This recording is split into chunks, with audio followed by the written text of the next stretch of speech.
tous. Nous faisons quelque chose un peu exceptionnel ce soir. Nous sommes en live sur TikTok et sur Instagram au Musée d'Art Moderne de Paris où se tient l'exposition Nicolas de Staël. Et je suis en compagnie de Pierre Watt, le commissaire d'exposition.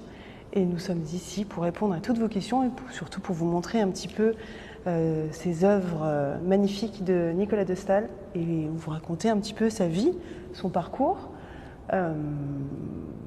Parce que ça vaut le coup, je crois, non? Je crois aussi. Enfin, moi, je viens d'y consacrer 3 ans de ma vie, donc j'ai trouvé que ça valait le coup.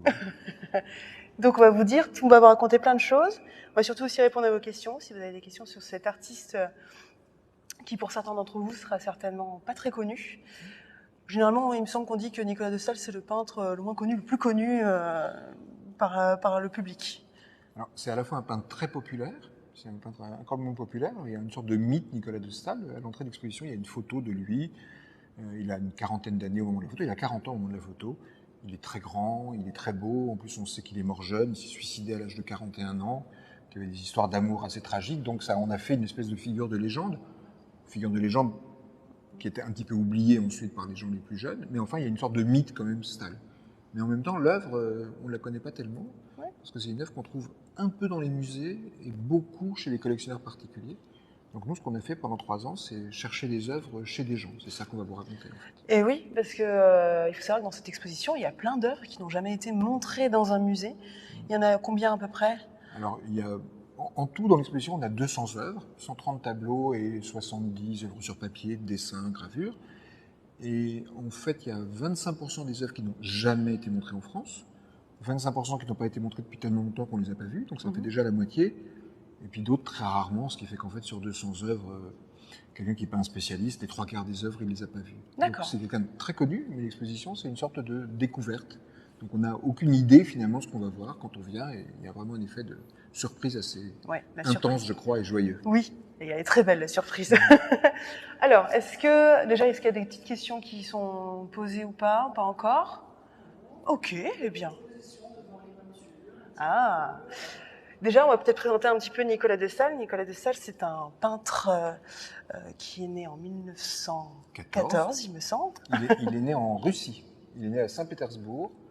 Il est né à Saint-Pétersbourg parce que son père, c'est une famille proche du tsar, et son père est le vice-gouverneur d'une forteresse, la forteresse Pierre et Paul. Ce qui veut dire qu'ils vont être ce qu'on avait appelé des Russes blancs, c'est-à-dire qu'en 1917, il y a la révolution russe qui arrive, et donc la famille doit fuir très rapidement.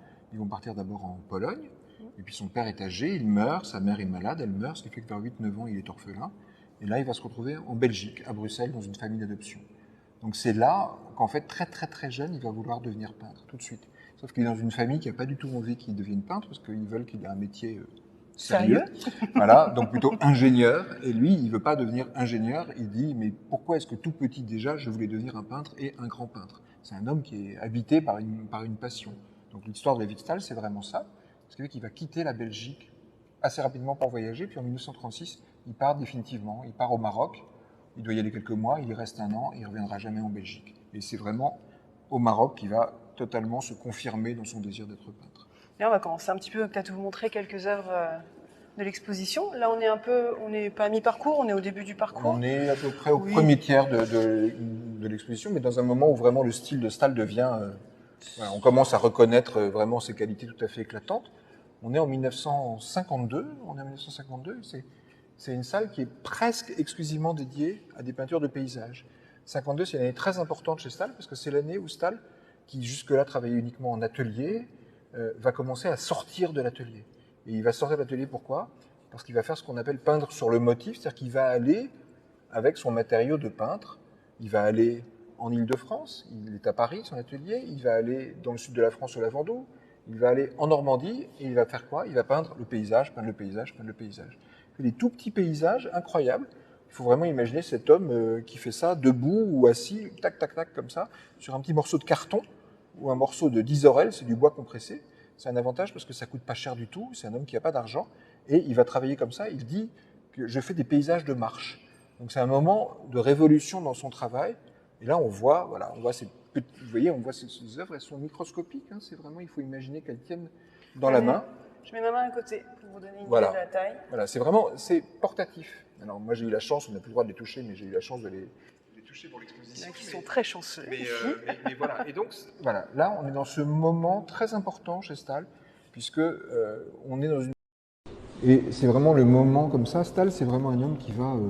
il s'en fiche des catégories, il va faire les choses comme il en a envie, avec une très très grande liberté. Ça, c'est vrai qu'à ce niveau-là, il fait complètement ce qu'il veut. Mais on peut peut-être revenir sur le fait qu'au démarrage, Nicolas de Staël, il n'avait pas un copec. Il n'avait pas un radis, rien du tout.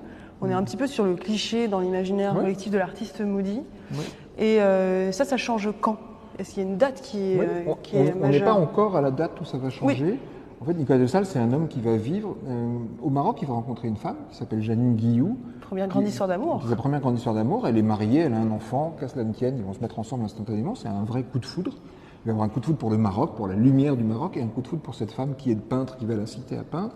Et ils vont vivre ensemble. Ça va durer 10 ans, puisqu'au bout de 10 ans, cette femme, comme ils ont eu une vie très dure, très misérable pendant la guerre, on leur prête une maison qui est un peu abandonnée, et ça n'est pas la légende, hein, ils brûlent le parquet et ils brûlent les portes pour se chauffer. Donc c'est vraiment un homme qui connaît une très très grande misère. Et elle meurt en 1946 parce qu'elle porte son deuxième enfant, elle n'est pas en mesure, elle est trop faible. On prescrit un avortement thérapeutique et elle ne survit pas à cet avortement. Donc c'est vraiment un homme qui connaît une très grande misère. Là, en 1952, les choses commencent un petit peu à bouger, mais pas encore. Et comme il a trouvé un atelier à Paris, dans le 14e arrondissement. Une photo de cet atelier, c'est pas celui qui est dans le couloir? C'est l'atelier qui est dans le couloir. Allons le voir ensemble. Voilà. Donc il se trouve dans cet atelier. Il trouve cet atelier dans le 14e arrondissement. C'est un atelier très, très particulier, puisque vous le voyez ici, on le voit très bien dans cette... Il y a une photo là, très belle, qui est ici. Voilà, l'atelier, il fait 8 mètres de hauteur sous plafond. 8 mètres de hauteur sous plafond, donc il faut imaginer, c'est un atelier qui est plus haut qu'il n'est large. C'est une sorte de cathédrale verticale. Et dans cet atelier, l'atelier est entièrement bordé par un mur qui est un mur en verrière.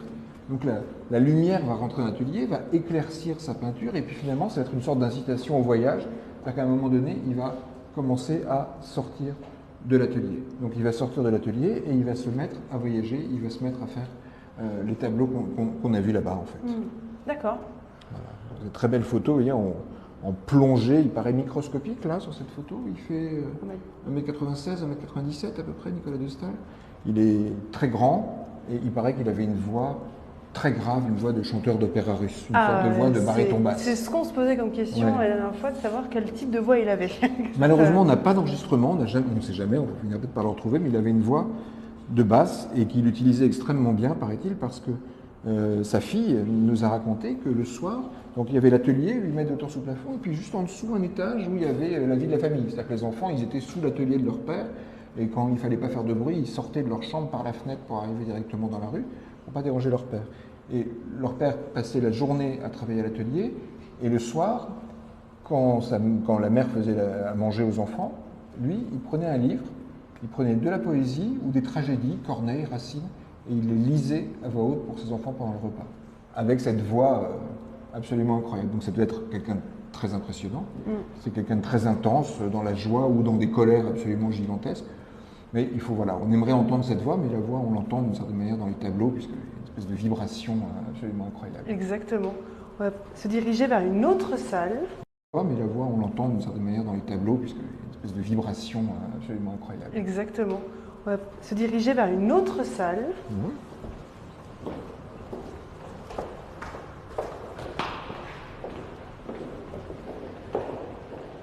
Là, il y a des œuvres que moi, je n'avais absolument jamais vues, comme par exemple celle-ci. Je trouve absolument incroyable. Oui, là, on est dans une salle, on est en juillet 1953. Donc en juillet, Staël, il a fait la connaissance d'un poète. On est en juillet 1953.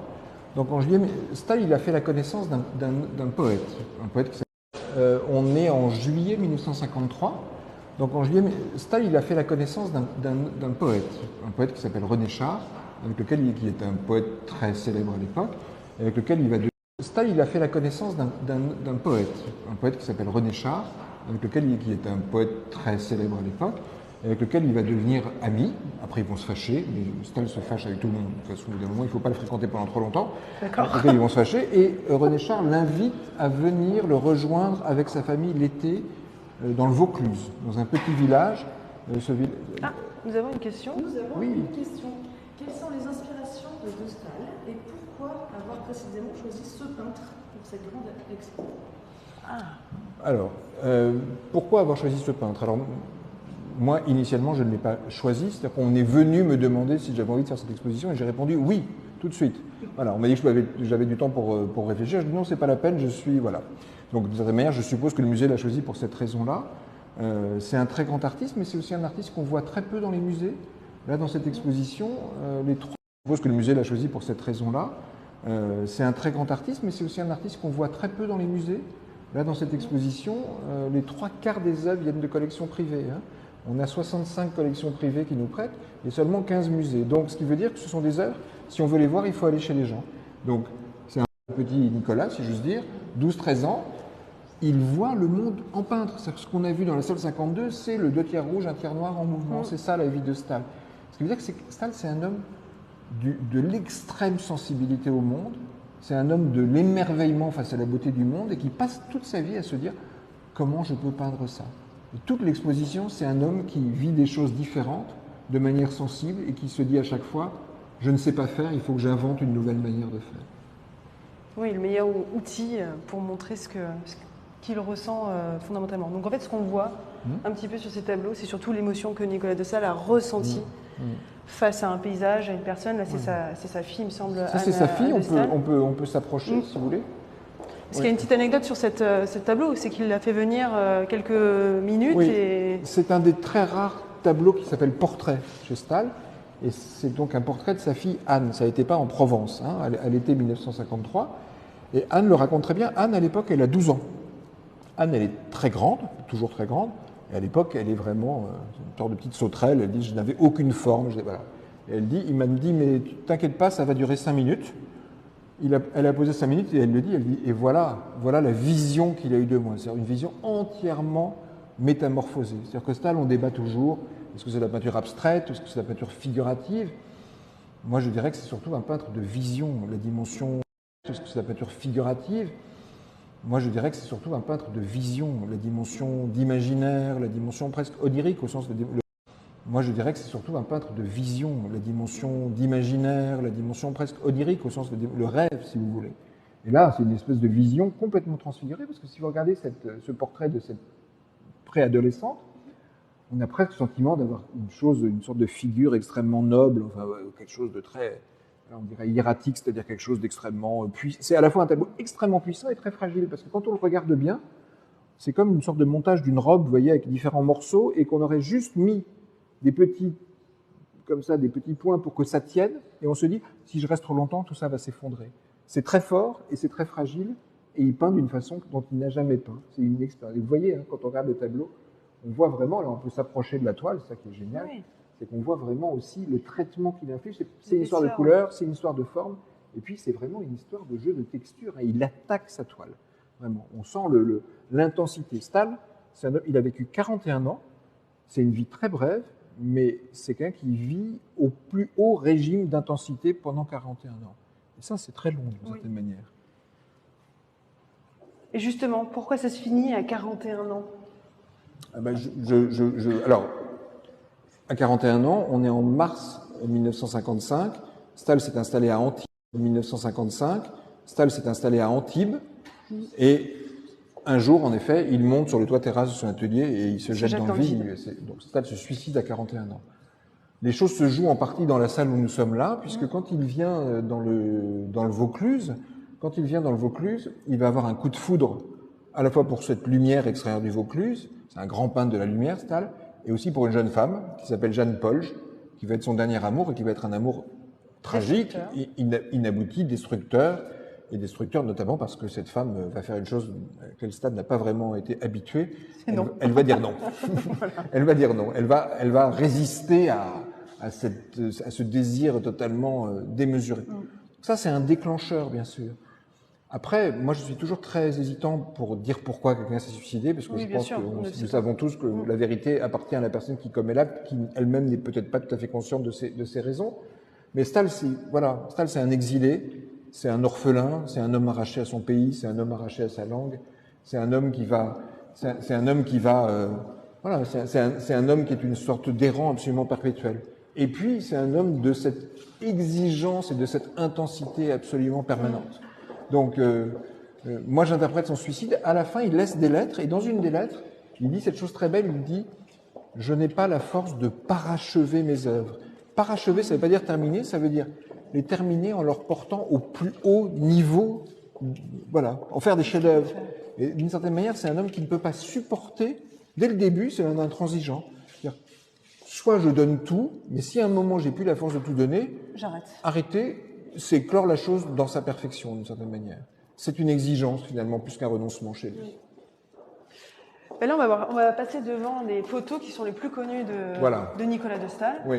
qui ont été prises par Denise Colomb. Colomb, absolument. Alors, oui, en fait, ce qu'on a voulu faire... C'est une histoire un peu amusante, puisque celles-là ont été prises Oui. une journée, et le lendemain, Exactement. après une nuit de sommeil, elle a... Ces photos, elles contribuent, sont pratiquement la raison pour laquelle on est ensemble aujourd'hui, hein, parce que le mythe Staël, c'est ça. Le mythe Staël, c'est ces 2 séances des photographies. Donc, Denise Colomb, c'est une photographe extrêmement connue qui va faire des photos de tous les grands artistes de cette génération. Elle est la sœur d'un galeriste, Pierre Loeb, qui a aussi exposé Staël et toute sa génération, donc on est au cœur de ça. Elle photographie Staël une première fois, on est à l'été 1954, et ce sont les photos qu'on voit là, les photos avec la chemise blanche, et elle le raconte, elle se dit... les photos sont géniales, hein, ah oui, elles sont magnifiques. Mais elle dit... Ça n'allait pas, on a un sentiment qui sortait de l'image. Vous voyez, c'est incroyable cette espèce de l'impression que le corps fuit, qui sortait de l'image, l'atelier était encombré, il avait un sac à dos comme s'il était prêt à partir. Voilà. J'ai pensé à ça la nuit, ça m'a empêché de dormir. Et j'ai eu une idée, le lendemain matin, je l'ai appelé et je lui ai dit, je voudrais refaire une séance, mais est-ce que vous pourriez vider complètement un mur de l'atelier? Donc elle dit qu'il était extrêmement étonné et qu'il a obéi à cette demande. Et c'est la deuxième séance, première séance avec chemise blanche, deuxième séance avec chemise noire, où il repousse, il fait de la place dans l'atelier de la rue Gauguet, il repousse et il pose. Et la dernière photo, elle est là, c'est celle qui a fait l'ouverture d'exposition. C'est notre ami, alors il est beaucoup plus grand que moi, hein, mais il fait 20 cm de plus, à peu près 18 cm de plus que moi, donc il est beaucoup plus grand et il est là, il nous toise. On voit qu'il n'a pas l'air ravi d'être là. Non, il a l'air mais un peu c'est agacé. vraiment, mais elle dit, voilà, il nous toisait, il nous regardait en face, elle dit, ça y est, je tiens ma photo. Donc voilà, on sent cette présence de Staël, mais qui est une présence d'une exigence pour lui et d'une exigence pour les autres absolument folle. Après, il ne regarde même pas l'objectif d'ailleurs. En plus, ah non, il regarde au-delà de l'objectif, mais il y a une espèce de présence folle. Hein. C'est coutume de dire que c'est une sorte de James Dean de la peinture, Staël. C'est vrai. En plus grand. On a une question. Alors, une question de Léa sur TikTok. Est-ce qu'on sait combien de temps il prenait pour peindre ses toiles? Oui, alors, ma réponse va vous paraître un peu bizarre. Il peint extrêmement vite et extrêmement lentement, en même temps. C'est-à-dire qu'en fait, Staël, il travaille très rapidement, mais on sait, c'est sa fille Anne qui nous l'a raconté, on a fait un entretien avec elle, c'est que Staël, il peint très souvent plusieurs tableaux en même temps. Il les met contre le mur et il les peint en même temps. Qu'est-ce que ça veut dire quand je peins plusieurs tableaux en même temps? Ça veut dire qu'il y a quelque chose de très musical chez Staël, hein, qui est très moderne dans sa façon de faire, très actuel. Je touche un tableau, dès que je touche mon tableau, c'est comme si je dois réintervenir sur les autres pour les réharmoniser. Vous voyez, comme un musicien, je pense. Il y a un côté extrêmement musical. Donc, il travaille, le geste est un geste rapide, mais en fait, Staël, c'est quelqu'un qui passe son temps à revenir sur sa peinture. On raconte qu'une femme, un jour, lui a acheté un tableau et a dit « je viens de chercher dans 15 jours ». Donc elle est revenue chercher le tableau 15 jours après et que Staël lui donnait son tableau, elle dit « mais c'est pas mon tableau ». Non, si, c'est votre tableau. Non, mais c'est pas mon tableau. Non, c'était la toile. Sauf que la toile, entre-temps, il l'avait déjà repeinte 1 ou 2 fois. Donc, Staël, c'est ça. Et en fait, c'est un homme qui dit tout le temps qu'il veut ralentir et peindre moins, mais à un moment de sa vie, il va dire « mais je veux ralentir, mais c'est si triste la vie sans tableau, alors je fonce ». Staël, c'est une aventure existentielle. C'est en fait cette exposition, c'est pour ça que moi je suis tellement touché par cette peinture et je crois que les gens le sont. C'est une exposition où on sent l'homme derrière en permanence, on sent l'humanité tellement émouvante de cet homme derrière, très fort et très fragile. D'ailleurs, la prochaine salle, qui est la salle des agrégantes, Ça montre justement cette espèce d'intensité dans l'émotion et dans ce qu'il vit quand il est face à des paysages. Ouais. Ah, une autre question, on adore les questions. Vous posez plein de questions. Autre question. Est-ce que De Staël était identifié comme peintre cubiste? Alors non, parce qu'en fait le cubisme, l'invention du cubisme, c'est un tout petit peu avant Staël. Mais comme Staël était très ami avec Georges Braque, qui est un des inventeurs du cubisme. On n'oublie pas pendant 2 ans, après ça s'est arrêté. Voilà. En fait, à un moment donné dans son œuvre, on voit vraiment des traces de ça. Mais d'ailleurs, dans la salle qui est là, c'est intéressant parce que la question est parfaitement pertinente puisque Staël, c'est un peintre, c'est-à-dire qu'il travaille avec ce qu'il voit, il travaille avec ce qu'il sait, et puis il travaille avec ce dont il se souvient. C'est-à-dire qu'il a une mémoire de peintre. C'est-à-dire que c'est un homme qui, dans sa tête, a toute une mémoire de l'histoire de l'art. Et quand il fait des tableaux, il les fait avec cette mémoire. Là, on est dans une salle très très importante, la salle des Agrigentes, qui sont les tableaux qu'il a fait non pas en Sicile, mais au retour de Sicile. Il faut que j'explique l'histoire. On est en août 1953, donc il a rencontré cette Jeanne Polge à Lagnes. Fin juillet, il est retourné à Paris, il a passé le permis de conduire en 3 jours. C'était possible à l'époque, ça ne veut pas dire qu'il savait conduire. Hein. Il a acheté une camionnette, il est redescendu à Lagnes et il a mis sa femme enceinte de son dernier enfant, ses autres enfants, une amie Et Jeanne Polge dans la camionnette. Et donc ils sont partis en Sicile pendant 3 semaines. Et qu'est-ce qu'il fait Staël pendant 3 semaines? Il va nager, il peint pas, il nage, une sorte d'immersion dans le paysage, et il va faire les dessins magnifiques, vous voyez, qui sont les dessins qu'on voit là, qui sont des dessins au feutre. Ça, c'est ce qu'il va faire là-bas. Ces dessins-là, c'est des dessins qui sont faits en Sicile. Et puis à la fin, il rentre, il va rentrer en France, il renvoie sa famille à Paris. Entre-temps, il s'est acheté la ruine d'un château à Ménherbe. Bon, voilà. Ça l'a pris, une espèce de ruine totalement démesurée. Il aimerait être avec Jeanne Polge, mais Jeanne Polge est avec son mari ailleurs. Il va se retrouver pendant plusieurs mois tout seul à Ménherbe, et donc c'est là qu'il va peindre énormément. Et qu'est-ce qu'il va faire? Il va faire ces tableaux qui sont là. Vous voyez, il y a une phrase là de lui qui est écrite, qui est pour moi très très importante. Il dit « On ne peint jamais ce qu'on voit ou croit voir, on peint à 1000 échos le coup reçu. » On peint à 1000 échos le coup reçu. C'est une phrase, on entend la force de Nicolas de Staël.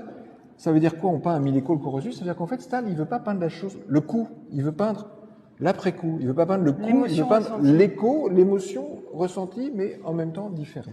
Alors, vas-y. Une question. Oui. D'où viennent en majorité les tableaux de l'exposition, entre parenthèses, musée, pays, collection privée? Eh bien, je peux répondre à tout ça. Les tableaux viennent très, très, très majoritairement de collections privées, puisqu'on a 200 œuvres, et on en a à peu près 160, 170 qui viennent de collections privées. Et il y a 15 musées qui nous ont prêté à peu près 30, 40 œuvres. Voilà. Pourquoi? Parce qu'en fait, il y en a peu dans les musées et beaucoup en collection privée. Et pour les pays, ça vient de France, de Suisse, des États-Unis, de Grande-Bretagne, un petit peu Allemagne, un peu Belgique, Uruguay, un tableau, Hong Kong, un tableau. Voilà. Donc c'est plutôt européen en fait.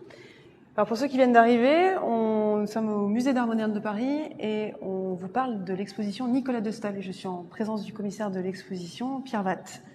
Donc voilà, si vous avez des questions, n'hésitez pas. On répond à toutes les questions qui nous sont posées. Et là, nous sommes dans la partie de la vie de Nicolas de Staël où il part faire un voyage en Sicile pendant 3 semaines avec femme, enfants, amis et maîtresse. Future maîtresse. Ne se sont pas encore. Je suis pas sûr que ça simplifie vraiment le voyage, mais en tout cas, oui. Non, donc c'est un moment extrêmement compliqué sur le plan affectif.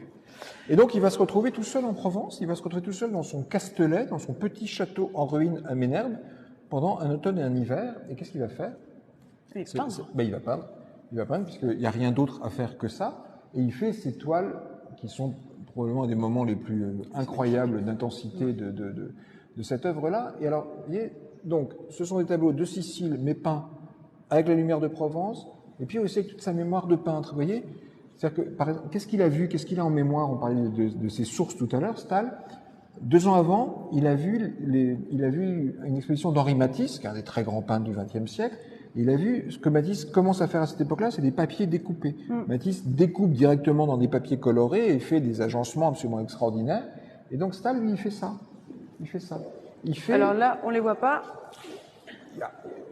Et donc, Staël, il fait des petits, pendant qu'on voit autre chose, mais il fait des petits papiers déchirés. voyez?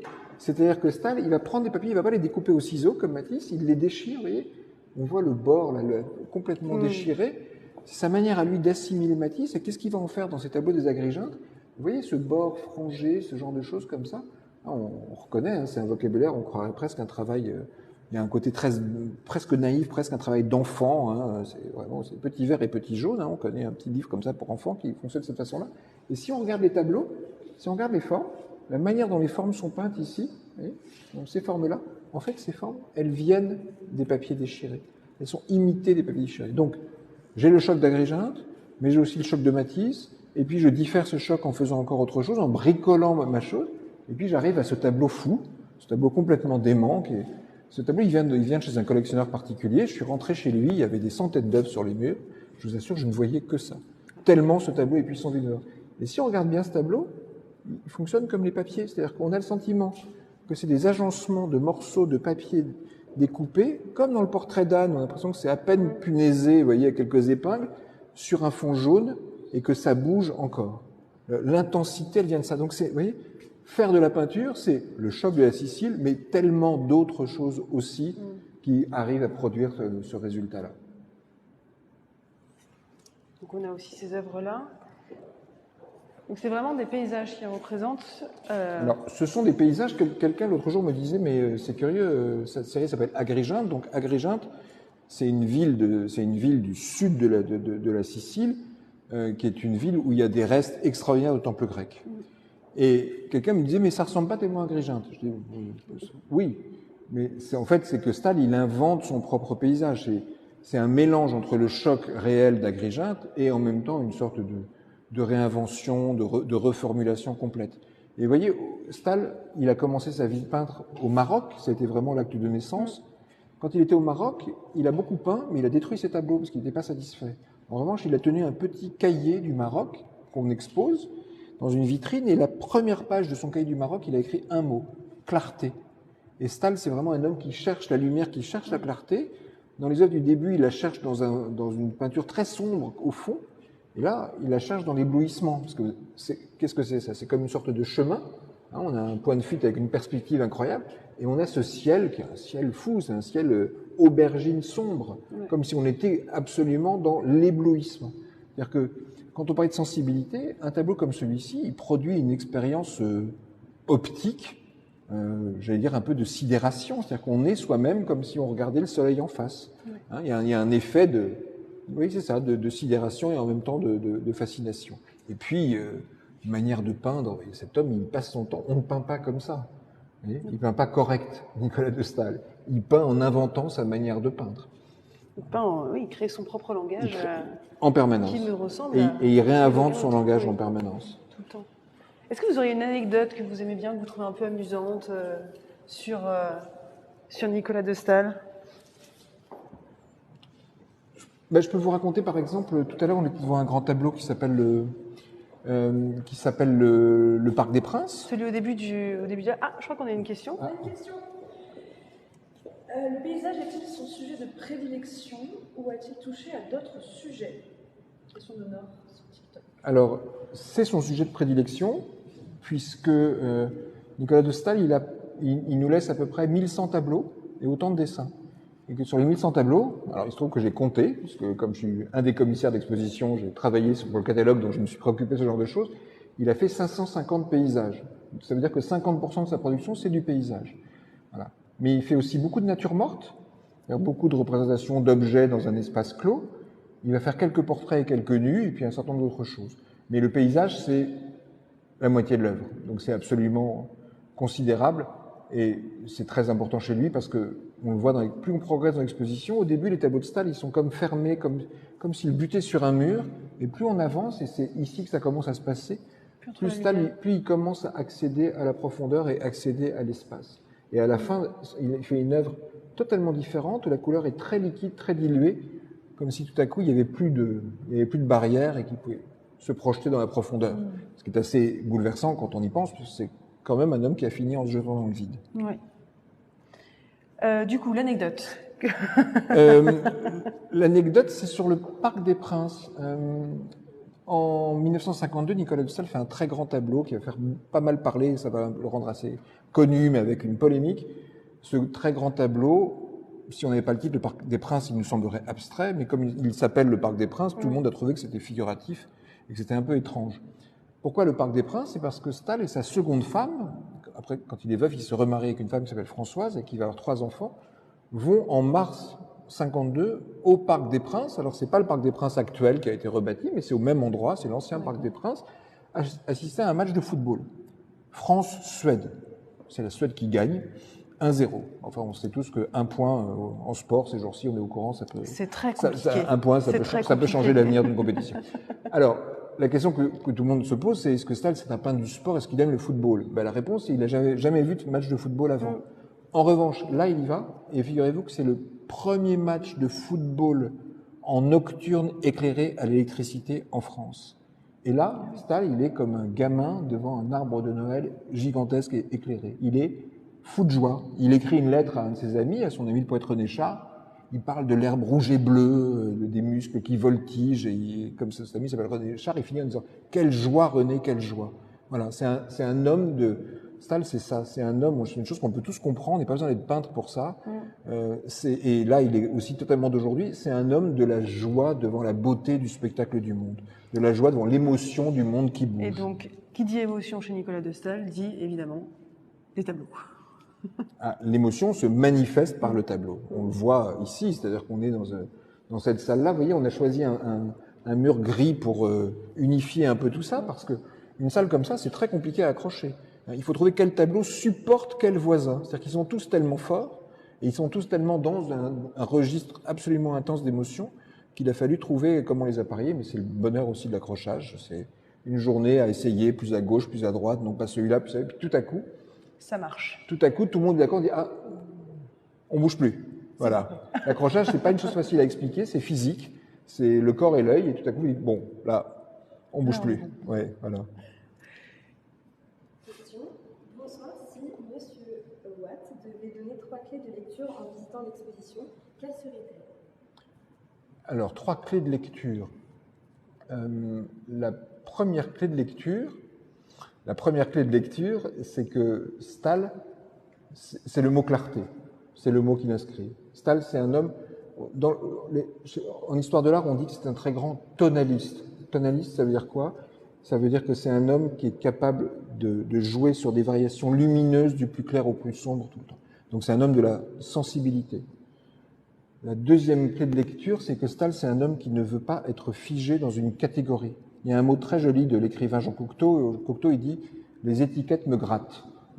Staël, les étiquettes le grattent, sérieusement, le démangent. Donc, lui, on dit « Vous êtes abstrait, vous êtes figuratif », ça ne l'intéresse absolument pas. Ce qu'il veut, c'est être libre. Encore faut-il arriver à être libre. Donc, c'est le combat de toute sa vie. Et puis, la troisième lecture, troisième clé, c'est ce dont on parle depuis le début, c'est l'émotion. Et en fait, on s'aperçoit que la peinture, c'est quoi? On comprend grâce à lui ce que c'est que la peinture. La peinture, c'est une activité humaine. Et tous ces tableaux, ça ne parle que d'une seule chose. Ça parle de l'humanité incroyablement sensible de cet homme. Complètement. Est-ce qu'il y a une... Pour ceux qui viennent de nous rejoindre, nous sommes au Musée d'Art Moderne de Paris, dans l'exposition Nicolas de Staël, qui y est installée jusqu'au 21 janvier 2024. Je suis en compagnie de Pierre Watt, un des commissaires de l'exposition, qui nous raconte un petit peu l'histoire et la vie de ce grand artiste. 1m96 en plus, donc double... Ouais, grand dans tous les sens du terme. Dans tous les sens du terme. Et donc n'hésitez pas à poser des questions si vous en avez sur Nicolas de Staël, sur l'exposition. Aussi, on est en présence d'un commissaire d'exposition. Tu peux aussi nous expliquer comment ça se passe, la sélection des œuvres, ou comment on va les chercher. D'ailleurs, c'est une bonne question. Comment est-ce qu'on sélectionne dans 1500... Dans plus de 1000 œuvres. Alors, oui, absolument. C'est-à-dire qu'en fait, ce qu'on ne voit pas, ce que vous ne voyez pas dans l'exposition, mais que je peux vous raconter, on a travaillé 3 ans, Charlotte Barra et moi. Qu'est-ce qu'on a fait pendant 3 ans? Donc, on a joué au détective. C'est-à-dire qu'en fait, on avait ce qu'on appelle un catalogue raisonné. C'est-à-dire qu'un catalogue raisonné, c'est un volume formidable qui répertorie tous les tableaux de Nicolas de Staël, et puis un volume qui répertorie tous ses dessins. Ça les répertorie, mais ça ne dit pas où ils sont. Donc on travaille avec sa famille, avec ses enfants et sa petite fille, mais eux-mêmes ne savent pas forcément où ils sont parce qu'il y a des tableaux qui ont été vendus, qui changent de main 3 fois pendant qu'on les cherche, etc., qui ont des collectionneurs privés. Voilà. Donc comment on fait? On parle à la famille, on parle à des marchands, on parle à des maisons de vente. Et là, c'est assez drôle parce que parfois, vous allez à une maison de vente et vous leur montrez une reproduction d'un tableau, vous leur dites, est-ce que vous savez où il est? Oui. Et alors, il est où? En Europe. Ah, bonne nouvelle. C'est mieux en Europe parce que si vous voulez emprunter le tableau, un tableau que vous faites venir de Los Angeles ou de Suisse, vous voyez, c'est pas le même prix. Donc ça, c'est très important. C'est une exposition, c'est une petite entreprise à monter. Donc on commence à repérer des tableaux, alors on nous dit il est chez qui? On ne peut pas vous le dire. Parce que l'anonymat, ça c'est une chose qu'on ne peut pas savoir non plus, l'anonymat est absolument fondamental. Donc, les collectionneurs privés sont des gens qui protègent leur anonymat. J'ai été un jour chez une dame en Suisse, et la personne qui nous a introduit chez cette dame nous a dit alors vous allez la rencontrer, mais je suis désolé, je ne peux pas vous dire comment elle s'appelle. Bon, à la fin elle nous s'est présentée à nous, mais au début, oui, parce que ce sont des gens qui possèdent des choses, des chefs-d'œuvre, et qui veulent préserver leur anonymat, et c'est et nous on le respecte, sur les cartels, là, sur les petits textes, on peut voir, il y a marqué collection privée, ou parfois le nom d'une galerie qui est un intermédiaire. Juste là, collection privée. Collection particulière. Donc voilà, on est vraiment, on est voilà, dans le détective, et puis parfois on cherche un tableau pendant 2 ans et demi, puis il y a un collectionneur qui nous en prête un, qui nous dit « Ah, mais au fait, j'ai un ami qui en a un, voilà son 06 ». Et il y a quelques tableaux dans l'exposition qu'on a trouvé comme ça. Est-ce que vous pourriez parler de sa période à Cap d'Antibes? Oui, sa période à Antibes, en fait, à Antibes. Oui, alors ça, on peut s'avancer du coup. On va même aller voir. Puisque la période d'Antibes, c'est la dernière période de la vie de Nicolas de Staël, puisque donc Staël, à partir du moment où il est à Ménherbe, il va revenir ponctuellement à Paris. Et il est toujours dans cette histoire d'amour impossible avec cette femme.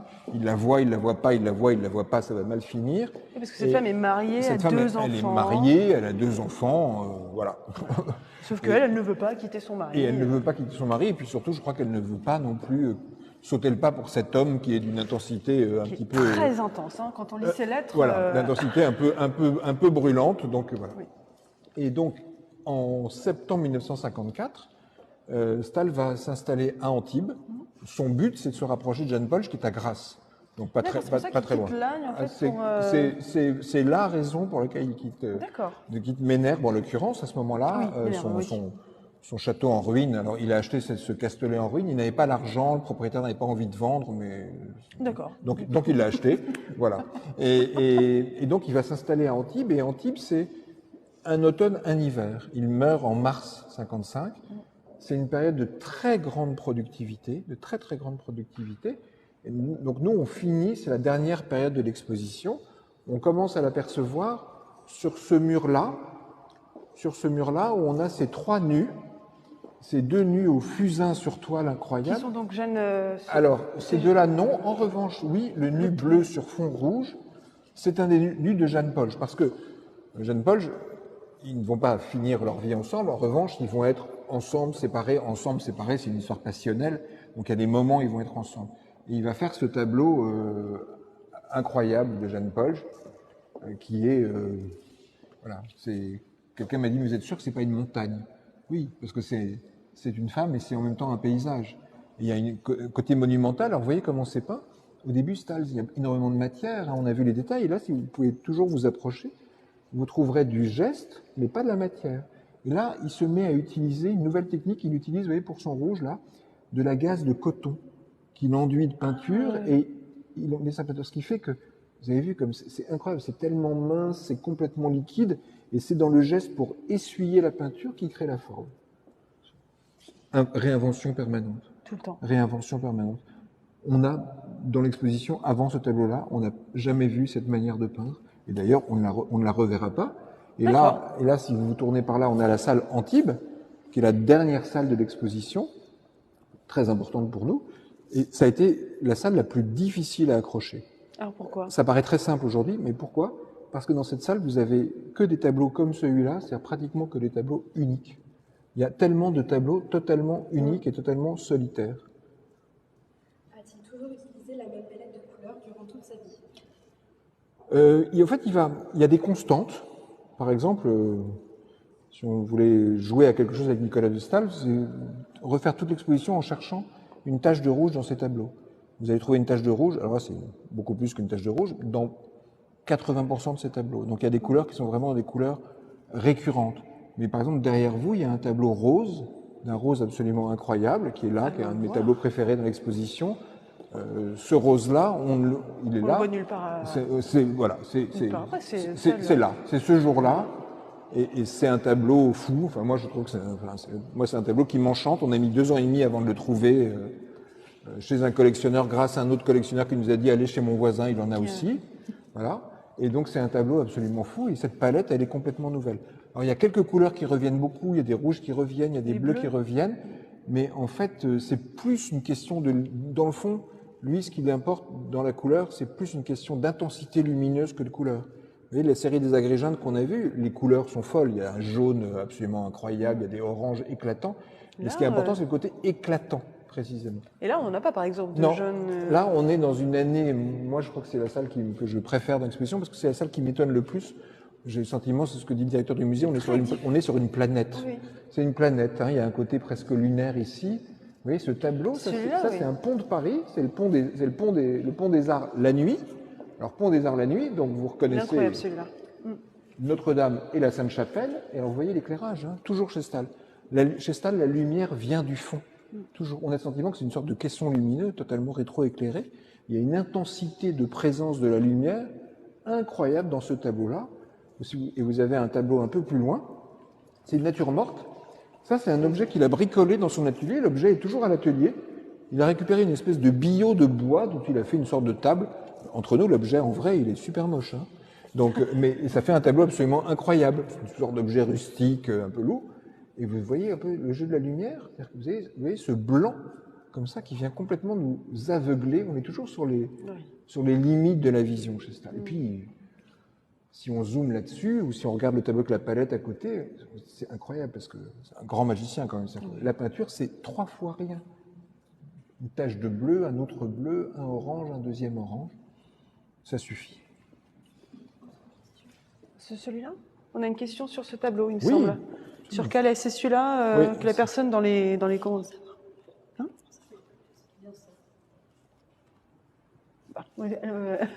Dites-moi. Du tableau juste à droite de cette nature morte. Oui. Voilà, donc oui. Alors ça, c'est un moment, vous voyez, en 1954, Stahl, c'est un homme qui passe son temps à bouger.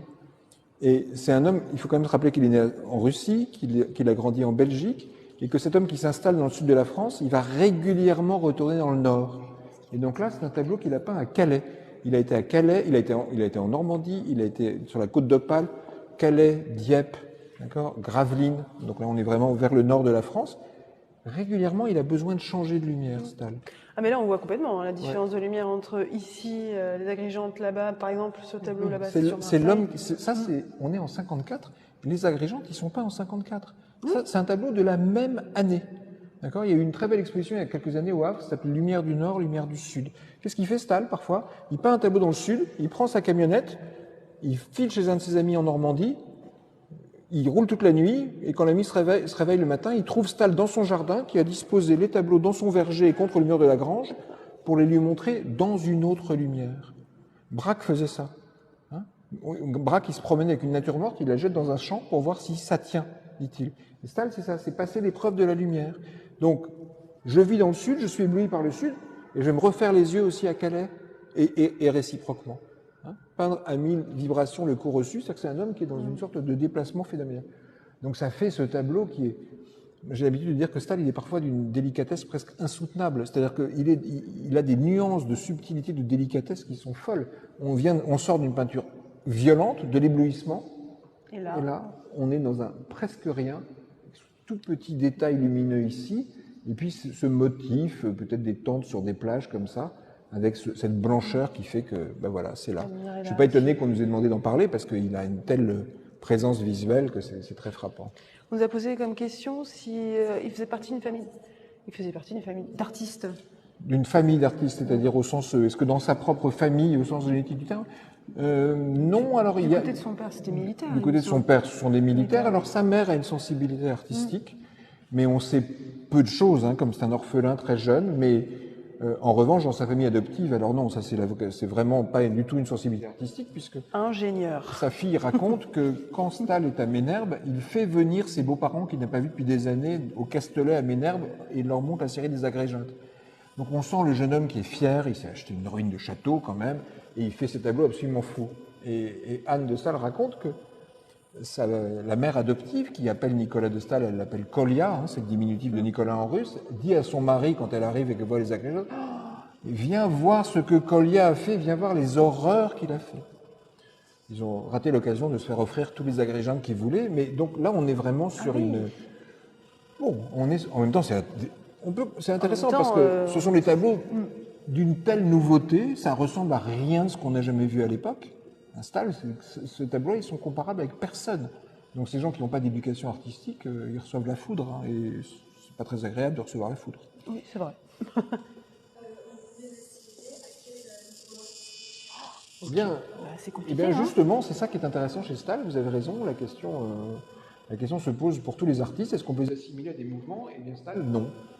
Puisque Staël ne veut être assimilé à rien, et en plus, on le voit dans l'exposition où ça change de salle en salle, c'est que Staël, il ne veut même pas se ressembler à lui-même. Donc on ne peut même pas assimiler Staël à l'idée qu'on se fait de Nicolas de Staël. Le mot liberté, hein, on l'utilise tous les jours, on ne sait pas très bien ce que ça veut dire. Là, je crois qu'on commence à comprendre ce que ça veut dire avec lui. Il fait ce qu'il veut, quand il veut. Il fait ce qu'il veut. Il veut. Le prix est cher. Oui. Pour les autres et pour lui-même. Oui. Le prix de la liberté, c'est l'intransigeance absolue. Mais il le fait réellement, oui. Et ensuite, quel regard il portait sur son travail? Alors ça, c'est une question très importante, le regard qu'il porte sur son travail. Il porte un regard extrêmement critique et en même temps, ce qui n'est pas incompatible, extrêmement orgueilleux. Extrêmement critique puisque c'est un insatisfait. Quand il part au Maroc, jeune homme, il a trouvé un mécène qui lui dit « Bon, ben, je vous donne de l'argent pour votre voyage d'un an au Maroc et vous me paierez en tableau. » Le mécène, il attend toujours les tableaux aujourd'hui. Non pas que Staël les a pas peints, mais c'est qu'il les a détruits. C'est un homme qui détruit énormément et qui passe son temps à corriger. En même temps très orgueilleux, parce que quand il va chez son ami en Normandie pour lui montrer les tableaux, cet ami c'est un mécène aussi, il s'appelle Jean Borret, c'est un industriel, et Jean Borret, il lui dit alors, vous en pensez quoi? Et Jean Borret pense qu'il faut répondre sincèrement.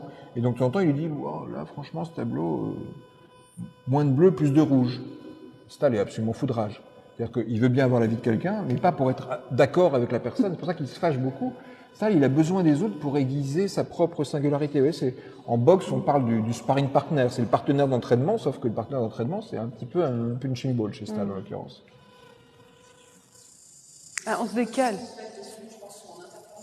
Ah, d'accord.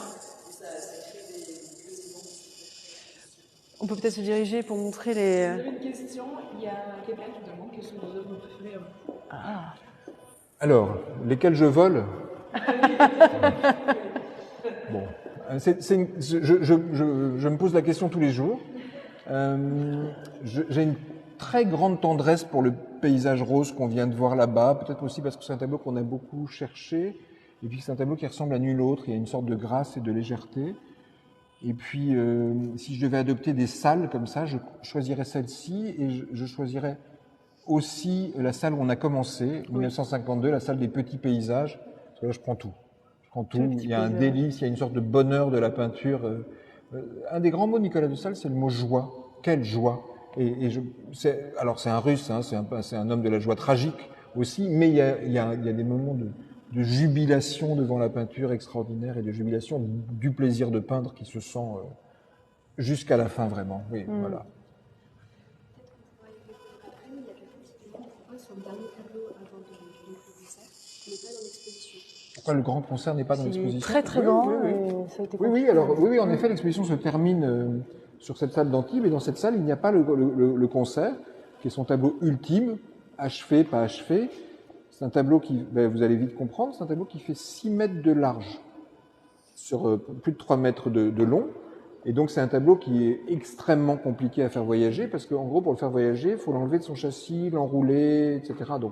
Et ça le fragilise terriblement. Et on avait essayé de trouver des solutions de présentation, tout ça, et puis ça a posé des problèmes voilà, c'était extrêmement compliqué de le faire voyager et de l'exposer dans les conditions de sécurité qu'on aurait souhaité. Donc on a renoncé. En même temps, c'est un des tableaux qui n'est pas en collection privée. Lui, il est dans un musée toute l'année, au musée Picasso d'Antibes, là où Stahl est mort. Et donc, c'est probablement le tableau le plus connu. Et c'est un tableau qui peut être vu facilement. Alors, Très très beau, on vous conseille d'y aller. Il est magnifique. Alors on ne propose pas avec le ticket d'entrée ici le voyage pour Antibes, mais ça mérite d'être complété par ce tableau. Ouais. A-t-il abordé d'autres formes d'expression artistique autres que la peinture ou le dessin? Oui, alors dans l'exposition, on montre des gravures. On montre des gravures et notamment, cette chose qui est assez impressionnante, en 1951, il va travailler avec son ami le poète René Char, ils vont faire un livre ensemble, et Stahl va faire les premières gravures de sa vie, c'est des gravures sur bois. C'est-à-dire qu'il y a des planches de bois et puis ce qu'on appelle une gouge pour creuser le bois, et il fait des gravures qui sont sublimes. Et puis, on les a pas montrées dans l'exposition, mais Stahl, il va essayer de faire de la sculpture. Il va faire en fait 2 sculptures en marbre, qui sont pas bouleversantes à regarder, qui sont une espèce de blocs taillés. En plus, il a quand même dû y passer un certain temps et se faire très mal pour tailler le marbre, c'est extrêmement difficile. Mais c'est intéressant parce que ça veut dire que c'est vraiment un homme qui cherche à donner forme aux choses. J'aime bien dire que Stahl, c'est un peintre des choses et que c'est quelqu'un qui veut rajouter des choses inconnues dans le monde. Donc, ces sculptures, c'est ça, c'est un peintre de la présence, en fait. On va peut-être se diriger vers un tableau que vous m'avez dit que vous aimiez bien, qui est cette... Oui, et je crois que je ne suis pas le seul à bien aimer, d'ailleurs. Oui, je confirme.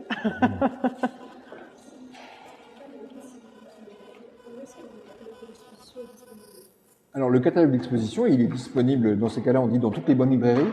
Non, il est disponible partout. Et d'ailleurs, on est déjà dans une 2e édition, puisque le catalogue ça marche d'une manière absolument folle. Donc, on l'avait fait un premier tirage à 12 000 exemplaires et c'est parti comme ça. Donc, on l'a déjà réimprimé. D'ailleurs, en améliorant encore un petit peu, on a retravaillé la qualité des reproductions des œuvres pour la 2e édition. Et à mon avis, il y en aura une 3e édition. On le trouve dans les librairies partout en France et on le trouve évidemment au musée et je suppose sur Internet. Mais moi, je ne sais pas faire. Vous le trouvez aussi sur Internet. Voilà, oui, je suis certain. Oui, alors ce tableau-là, c'est donc un tableau de la dernière année, c'est un tableau de l'automne 54, où il est déjà à Antibes. C'est aussi un tableau qu'on a beaucoup cherché, c'est un de nos grands bonheurs de l'avoir retrouvé chez un particulier. Une des choses qu'on a vraiment voulu montrer, c'est que comme Stahl est mort jeune et qu'il s'est suicidé, on a tendance à lire partout que dans les tableaux de la fin, on voit finalement le suicide annoncé de Nicolas de Stahl, du tableau mélancolique. Alors, d'accord, il y a du noir dans ce tableau, mais c'est quand même un tableau d'émerveillement devant le monde. C'est-à-dire que c'est quand même un tableau d'un homme qui est capable, devant la représentation d'un saladier avec de la salade verte dedans, hein, puisque c'est de ça qu'il s'agit, la lumière, de le représenter comme si c'était la chose la plus belle du monde et qu'on n'avait jamais vue et qu'on s'était jamais demandé comment pouvoir la peindre. Donc ça, pour moi, c'est vraiment un peintre de l'émerveillement. Et pour lui, et puis pour nous, il y a une espèce de fraîcheur, sentiment que ça a été fait à l'instant, la touche à peine posée qui s'incarne, c'est magnifique. C'est magnifique.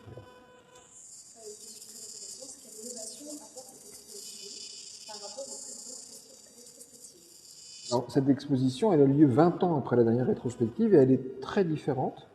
Alors, elle n'est pas très différente en nombre d'œuvres. Il y avait 200 œuvres dans l'exposition très belle du Centre Pompidou. Elle apporte plusieurs innovations. D'abord, il y a énormément de tableaux qui n'avaient jamais été montrés. Donc là, il y a vraiment un effet de recherche qui fait que même, j'ai visité l'exposition avec un spécialiste du peintre l'autre jour. Il y a presque la moitié des œuvres qu'il ne connaissait pas. Et ça, c'est considérable. Et puis l'exposition du Centre Pompidou, il y a 20 ans, c'était une exposition qui mettait beaucoup l'accent sur la période du début de peinture abstraite. Mais l'abstraction chez Stahl, c'est un moment de sa vie, c'est quelques années, c'est 300 œuvres sur 1100. C'est important, mais c'est pas tout. Mais il y a 20 ans, on n'était pas dans la même époque, on n'avait pas la même croyance, les mêmes idéologies, et il y a 20 ans, un peintre qui avait été abstrait, qui était retourné à la figure, c'était un peu un traître, hein, globalement. C'était un peu quelqu'un qui avait trahi, parce que l'art moderne, c'était l'art abstrait. C'est un peu comme ça qu'on pensait les choses à l'époque. Je crois qu'aujourd'hui, on est dans un moment génial pour regarder la peinture de Nicolas de Stahl, parce qu'on n'est plus du tout embarrassé des catégories. Là, on parle à des gens qui sont jeunes et qui vont comprendre cette chose-là. C'est-à-dire que les étiquettes qui me grattent, tout le monde comprend ce que ça veut dire aujourd'hui. Personne ne raisonne sur ces questions-là. Et en plus, le retour à la figure aujourd'hui, c'est tellement massif dans tous les arts, dans le monde des images dans lequel on est aujourd'hui, ce qui fait que ça, ce tableau merveilleux, il y a 20 ans, c'était un tableau un peu choquant. Il faut comprendre ça. Donc, la grande différence, c'est qu'on n'arrive pas au même moment. C'est l'intérêt. Charlotte Barra et moi-même, on n'était pas spécialistes de Stahl avant de faire l'exposition. Et l'intérêt, c'est d'avoir justement aussi un nouveau regard. Dans 20 ans, il y aura des gens plus jeunes que moi de 20 ans qui feront une autre exposition et ça sera très bien comme ça. Oui. Il y a quelqu'un qui me demande, c'est par rapport encore à comment on a collecté, enfin, comment vous avez collecté les tableaux, mais si les tableaux sont chez les collectionneurs, comment vous avez collecté? Il y a des archives, des photos qui tenaient les archives du vivant de Stahl. Oui. Alors, plusieurs questions qui nous sont posées sur la provenance des œuvres et puis sur la question des archives. Et est-ce qu'il y avait quelqu'un qui tenait les archives du vivant de Stahl? Alors Stahl, à partir de 1952-53, il commence à se soucier, quand il commence à vendre, parce qu'en fait en 1953, il lui arrive une chose très importante, c'est qu'en 1953, il va avoir une exposition à New York. Et un de ses amis va le présenter à un des galeristes américains et il va avoir 2 expositions à New York. Il va y aller et ça va marcher fantastiquement bien. En fait, Stahl, il va devenir célèbre aux États-Unis avant de devenir célèbre en France. Ça l'angoisse un peu, il écrit des lettres en disant « depuis que je vends, c'est foutu », etc. Mais il commence à vendre beaucoup et à avoir de l'argent, ce qui va lui permettre d'acheter Ménherbe d'ailleurs, le Castellet. Et comme les tableaux sortent beaucoup de l'atelier, là, il va commencer à archiver. C'est-à-dire qu'il va commencer à prendre des photos des tableaux avant qu'ils partent et à faire des fiches. Donc ça, c'est le début de l'archivage. Après, ce que je disais tout à l'heure, c'est que pour retrouver les tableaux, bien sûr, la famille qui travaille avec nous nous a aidés, mais les tableaux, entre-temps, ils ont pu être vendus 10 fois. Hein. Donc ça, c'est du jeu de piste, c'est des coups de téléphone, c'est des relations, c'est des maisons de vente, c'est des galeries, c'est des collectionneurs qui nous aident. C'est de la chance ou de la malchance. Alors, l'autre chose importante, c'est que les collectionneurs privés, ils nous ont répondu oui pour les prêts à 98%. On n'a pratiquement eu que des réponses positives. On a eu un gros refus de collectionneurs qui ne veulent pas prêter, c'est leur droit le plus strict, et les autres ont bien voulu prêter. Et ça dit quelque chose parce que dans les collections privées, il y a des gens qui ne possèdent pas un Stahl, mais qui en possèdent 10. Donc c'est des gens, c'est vraiment des passionnés, hein, c'est des passions privées. Et il y a même un collectionneur qui a trouvé qu'on lui empruntait pas assez de tableaux, ce qui est assez joli. Il était un peu vexé parce qu'il trouve que voilà, il a une collection géniale, il a bien raison. Mais au début, il trouvait qu'on ne lui empruntait pas. C'est assez intéressant. Donc c'est ça qui était joli pour nous aussi, c'est qu'on a rencontré des passionnés, on a vu les tableaux chez eux, ça nous a appris plein de choses hein, sur comment on vit avec ça. Voilà, comment on vit avec ça. Ensuite, beaucoup de positifs à dire sur ces œuvres, mais selon vous, y a-t-il des zones d'ombre? J'espère. C'est un être humain. C'est un être humain, donc. Sans les zones d'ombre, est-ce qu'il aurait pu faire voilà, il y a un écrivain qui s'appelle André Malraux qui dit tous qu'on a tous un misérable petit tas de secrets en nous. Donc il a aussi un misérable petit tas de secrets. Il y a des zones d'ombre passionnelles, il y a une vie terrible. C'est un homme qui a une première femme, cette femme meurt, il se remarie très vite, il a d'autres enfants, ensuite il vit une histoire tragique. Les zones d'ombre, c'est que c'est un homme qui est à la fois dans la joie et dans l'angoisse, dans la colère. C'est un homme de l'intensité. On ne peint pas cette peinture-là si on est dans la sérénité. Hein, donc les zones d'ombre, elles sont de cette nature-là. Après, est-ce que je demande à un artiste d'être sans zone d'ombre? En aucun cas.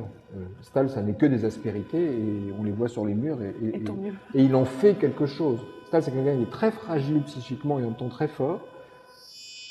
En revanche, c'est pas le seul. En revanche, lui, il arrive à faire cette peinture avec cette fragilité et cette force. Et ensuite, quel est son message intérieur? Son message intérieur, dit par moi, c'est... pour moi, Stahl, c'est un homme qui se vit comme le premier homme face à la première aube du monde, le jour de la création, et qui se dit « Je suis là, c'est merveilleusement beau, j'ai une chance folle, en plus je suis tout seul, comment je vais pouvoir le peindre ?» Et donc son message, c'est un message de transmission de la beauté du monde pour moi. Eh bien, je crois que ça va être la fin de notre live. Comment? Ah, pour moi aussi, le message de Nicolas de Stahl. Ce que je trouve très fort avec ce peintre, c'est que quand on regarde des œuvres de Nicolas de Stahl, c'est une porte ouverte vers justement son intérieur et ses émotions. Et je pense que pas tous les peintres sont capables de montrer ça, d'être d'une honnêteté et d'une ouverture absolument totale par la peinture. Et c'est pour ça que cette exposition est absolument formidable, c'est qu'on ne peut pas se balader dans toutes ces salles sans ressentir quelque chose de fort. Il y aura forcément un tableau, un dessin, une gravure qui Tout le monde peut trouver le sien. Exactement. Tout le monde peut partir de cette exposition avec quelque chose de Nicolas de Stahl qui marquera profondément. Et puis cette recherche de la lumière toujours, même dans les moments, même dans le plus sombre. Absolument. Du coup, je pense qu'on va terminer ce live. On était très heureux. Mais moi aussi, c'est un plaisir. Et merci à tous les gens qui ont posé des questions. Oui, et merci aussi au Musée d'Art moderne de Paris, Paris Musée, qui est à l'origine de ces lives, parce qu'il y en aura d'autres à venir aussi. Donc l'exposition Nicolas de Staël est en place au Musée d'Art moderne de Paris jusqu'au 21 janvier 2024. Réservée en ligne avant de venir parce qu'elle est un petit peu victime de son succès, puisqu'elle est vraiment bien, vraiment formidable. Venez, mais réservez avant pour être sûr de pouvoir rentrer. Le catalogue du coup est disponible au Musée d'Art moderne, mais également Réservable en ligne aussi. Et partout, réservable partout. Et on vous remercie énormément d'avoir assisté à ce live. On espère que ça vous aura donné envie de passer la porte du musée si vous aviez un petit doute. Et venez nombreux jusqu'au 21 janvier 2024. Après, ce sera trop tard. Merci à tous et bonne soirée. Merci Pierre Watt. Mais merci à vous, c'était un plaisir. Merci.